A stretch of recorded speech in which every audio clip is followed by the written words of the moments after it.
Hey guys, Troy Redstone here, author of 401k Architecture. I know that we're super excited here in our office. We just got the latest copy of Guide to Retirement. I hope that this is a tool that you're using. The Guide to Retirement from our partners over at JPMorgan Chase, really, really helpful. And that's just because your plan design should not be based on guesswork. So there's a lot of things that we encourage you to do. If you read the book 401k Architecture, you know I'm a huge fan of all these auto features, but it's not guesswork how to implement these things. So there's some real science behind this. I hope that if you're an employer, that you've got a copy of this, or that you're working with a consultant or an advisor who uses this. There were some really interesting things in the latest edition of the Guide to Retirement, and I pulled a couple of them out and made some slides to share with some of our clients. And then I thought you might be interested in this as well. So I thought I'd share this with you today. The very first thing coming from the Guide to Retirement is this idea of benefits of auto-escalation. Now, if you've followed any of our videos or you've read the book, you know what a big fan I am of auto-escalation. Behavioral finance obviously trumpets these auto-enrollment features in the workplace, and they have really since the Pension Protection Act. So most employers are now using something like auto-enrollment. The biggest mistake in designing these auto features is, well, obviously not having auto enrollment, but then a really close second is having auto enrollment but not having auto escalation. That can be really detrimental because we're enrolling people at a smaller number, but if we don't ever escalate them, they stay at that smaller number. So I will tell you, Secure 2.0 actually requires new plans going forward to have auto enrollment and also to have auto escalation. But there are some older plans that may not even have that now. So auto escalation, there's a right way and a wrong way to do it. Let's talk about the mistakes with auto escalation and plan design.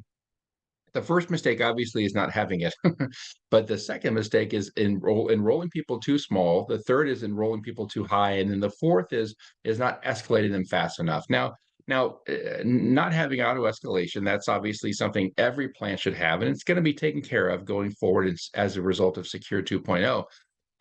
But we make a mistake sometimes when we auto enroll people at too low of a number. Let's say we auto enroll them at like only 3%. That's way too small. And what we're doing is we're saying kind of we're telling employees that 3% is enough, and then we don't ever escalate them. And on their own, they probably don't ever go in there and increase it either. And that really, really kind of helps them to fall short of their of retirement goals. And so it's not a good idea to start out too low. But ironically enough, it's also not a good idea to start out too high. And that's simply because people opt out. So if your goal is to have everybody in the plan saving 10% or 12% or even 15%, you think, well, let's just start them out at 10%. It's a really bad idea because way too many people are saying that's just too big of a jump from 0 to 10. Can't do that. I'm just going to drop back to zero. And then you have people unenrolling, opting out, and basically it's counterproductive to what you were trying to accomplish with these auto enrollment, auto escalation features. So auto enrolling them too high is a really, really big mistake also. Now, this last point, I'm not going to get too bent out of shape about this.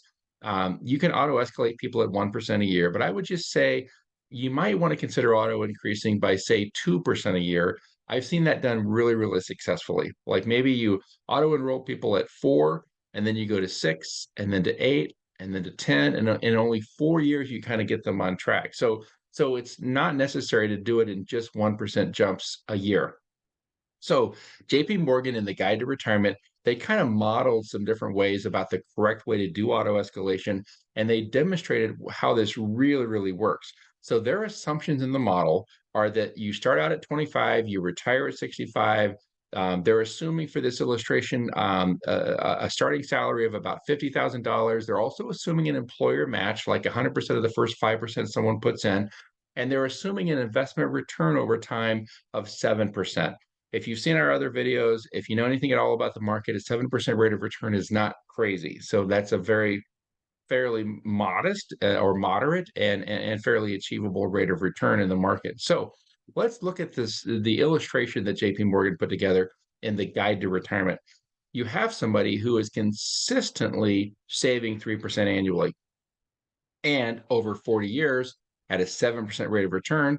That's a really nice type of a portfolio, right? What does that look like? It looks a whole lot like the American dream. I mean, you're putting in three, the employer's putting in three, and you're just building wealth over time. And it's wonderful. It's beautiful. Now, it's not perfect because you're only putting in three and the employer's matching five. So you're missing out on 2%. That's not ideal. But 3% is where a lot of auto enrollment starts. It should start higher, but a lot of times people are auto enrolled at 3%. So, that's illustration number one. It's not the worst case scenario. I mean, you do have almost $1 million. The worst case scenario is not having auto enrollment and having people at zero. Here, of course, 12% of that $880,000 is out of your pocket. 12% of it's the match because they're matching you dollar for dollar up to the first 3%. And then 76% is based on that 7% rate of return, which is awesome, right? So 3% is kind of low. What if you had someone who was consistently doing 10% every single year for 40 years at the exact same 7% rate of return, the exact same 5% match? What would that look like? Well, obviously, it's going to look a lot better. No surprise there, right? It's actually going to be over $2 million. 16% of it's out of your pocket. Only 8% of it's the match because though you're putting in 10%, the employer's matching five. So they're not matching every single thing you put in. They're only matching the first five you put in, and then you're putting in five more beyond that, which is great. You want to be doing that. What's not great about this is folks don't take kindly to being auto enrolled at 10%. It's too high. Most people are going to unenroll and go to zero at that point. So what would be a better option? Well, enrolling them at a smaller number, but increasing them up to 10. But how much is that going to cost? How much is that going to cost them when they get to the finish line? Not as much as you might think. So, what if you could actually start out at 3%, increase that by just 1% a year up to 10? Now, obviously, it's going to take you 7 years to get up to 10, but that's okay. Over 7 years, you get up to that 10% mark at the same exact 7% rate of return. That is a really, really successful path to a fantastic finish because you end up actually having $2 million. Okay. And that's a plan that's going to work because people are not going to opt out when they're only at 3% or at 4% or when you increase them to 5% because it's little baby steps. So how much is that going to cost them? In this illustration, it cost $0.2 million. So it was much more successful to start them low and to slowly increase them up to 10%. And so it just shows the correct way to do auto escalation. And it also shows the fallacy of starting too high. Some people say we can't afford to start them too low.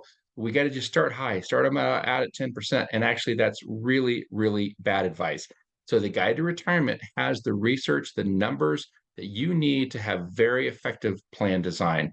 This illustration is actually on page 50 in the Guide to Retirement. I hope that you have a Guide to Retirement. If you have any questions at all, ask the fee only 401k advisors. I'm here to help you. We would love to make sure that you're successful in running the race and that you and your employees and your 401k finish well. But it's a marathon. So keep running the marathon using auto enrollment and auto escalation to get people on track. Okay? Be well.